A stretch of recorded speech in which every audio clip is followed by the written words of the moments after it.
So hello friends, पुन्हा एकदा स्वागत करते माझ्या यूट्यूब चॅनलमध्ये ज्याचं नाव आहे युनिक टिप्स.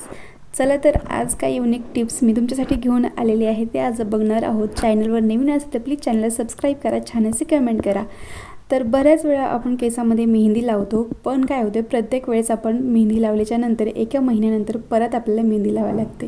पण ज्या प्रकारे मी तुम्हाला टिप्स फॉलो करायला सांगणार आहे आणि ज्या टिप्स तुम्ही फॉलो केल्याच्यानंतर अजिबात तुम्हाला प्रत्येक महिन्यात केसाला मेहंदी लावायची गरज पडणार नाही, हे तर 100% नक्की. फक्त शेवटपर्यंत व्हिडिओ पहा आणि काय काय मी सांगितलेलं आहे ते सुद्धा व्हिडिओमध्ये नक्की पहा. चॅनलवर नवीन असेल तर चॅनल सबस्क्राईब करा. माझे व्हिडिओ तुम्ही कुठून बघताय ते सुद्धा मला कमेंटद्वारे नक्की सांगा.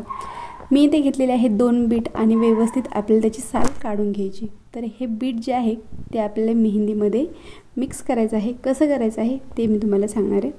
तर इथे मी जे बीट आहे ते अगदी व्यवस्थित त्याची साल काढून घेतलेली आणि आता हे जी बीट आहे मी एका चॉपरने मी खिसून घेणार आहे. तुम्ही याला मिक्सरमध्ये सुद्धा बारीक करू शकताय. तर अशा प्रकारे मी याला खिसून घेते व्यवस्थित. तर आपल्याला हे मेहंदीमध्ये ॲड करायचं आहे जेणेकरून आपल्या केसाला नॅचरल कलर येणार आहे. आता मी हे खिसून घेतले आणि आपल्याला याचा आता रस काढायचा. तर मी एका गाळणीमध्ये टाकले आणि दाबून दाबून त्याचा रस काढते.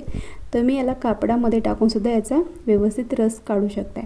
तर इथे बघू शकताय मी याचा रस काढून घेतलेला आहे, जे की ज्यूस म्हणू आपण याला. तर खूप चांगल्या प्रकारे त्याचा ज्यूस निघलेला आहे अशा प्रकारे. तर हेच आपल्याला आता वापरायचं आहे आपल्या केसासाठी. तर अशा प्रकारे ज्यूस निघलेला आहे.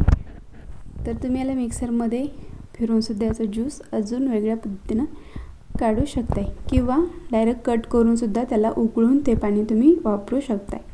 तर मी इथं नॅचरल प्रकारे तुम्हाला सांगणार आहे. याच्यामध्ये घालते आता निशा हिना पावडर. तर मी तर प्रत्येक वेळेस हे वापरते, तुम्ही जे वापरत असाल ते ट्राय करा. आता बऱ्याच वेळा केस पांढरी झाल्याच्यानंतर काहीजण काळी मेहंदी लावतात, तर काहीजण लाल मेहंदी लावतात. लाल मेहंदी लावल्याच्यानंतर बरोबर लाल होत नाहीत, ब्राऊन केस होतात पांढरे केस असतील तर. म्हणून काय करायचं आहे, जर तुमचे खूपच व्हाईट केस झाले असतील, पांढरे झाले असतील, तर काय करायचं आहे, एक लाल निशा घ्यायची आणि एक काळी घ्यायची, दोन्ही मिक्स करून लावायचा. अगदी छान असा कलर येतो. जास्त काळीसुद्धा होत नाहीत आणि जास्त लालसुद्धा दिसत नाही, छान असा त्याचा कलर होतो. तुम्ही ते सुद्धा नक्की ट्राय करून पहा. तर माझ्या केसानुसार मी इथे 7 ते 8 पॅकेट घेतलेले आहेत निशाचे. आणि सध्या काय आहे ना, निशाचं जे पॅकेट आहे ते अगदी बारीक आहे आणि परत त्याची रेटसुद्धा वाढलेली आहे. तर त्याची क्वांटिटी आहे ना ती एकदम छोटी झाली आहे. मी पहिलं 5 टाकल्या होत्या, पण मला टाकल्याच्यानंतर असं वाटलं की केसाला ते ॲडजस्ट होणारे नाहीत, म्हणून मग अजून एक्स्ट्रा मी 2-3 त्याच्यामध्ये टाकले आणि मला असं वाटलं की आता ही माझ्या केसाला पुरेल. तर तुमच्या केसानुसार तुम्ही मेहंदीची क्वांटिटी घ्या. त्याच्यानंतर मी याच्यामध्ये घालते 2 अंडी. आपल्या केसाला लावल्याच्यानंतर आपले केस शायनी आणि सिल्की होतात. तसेच जर केस गळती होत असेल तर त्यालासुद्धा रोखण्यासाठी खूप फायदेमंद आहे. तुम्ही नक्की मेहंदीमध्ये अंड्याचा वापर प्रत्येक वेळेस करत जा. मी मागंसुद्धा एक व्हिडिओ टाकला होता, त्यामध्ये सुद्धा मी सांगितलं होतं की मेहंदी लावताना अंड्याचा वापर नक्की करत जा. त्याने केस मजबूत होतात, दाट होतात आणि काळीसुद्धा होतात आणि सिल्की आणि शायनिंग होतात. केसामध्ये अजिबात गुंता वगैरे होत नाही, डॅन्ड्रफ वगैरे होत नाही. म्हणून आपल्याला काय करायचं आहे, अंड्याचा इथे नक्की वापर करायचा आहे. जर तुम्हाला अंड्याचा वास येत असेल तर आपल्याला त्याच्यातला पिवळा भाग अजिबात घालायचा नाही.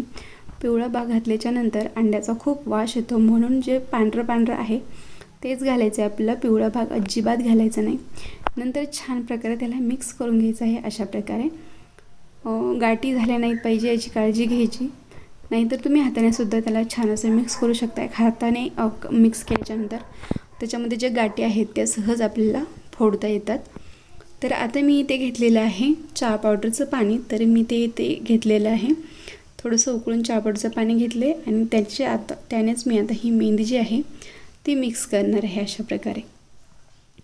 तर मी जे याच्यामध्ये टिप्स सांगितल्या त्या नक्की फॉलो करा आणि अशा प्रकारे जर तुम्ही मेहंदी लावली तर खरंच प्रत्येक महिन्यात मेहंदी लावायची गरज पडणार नाही. तुम्ही एकदा नक्की ट्राय करून पहा.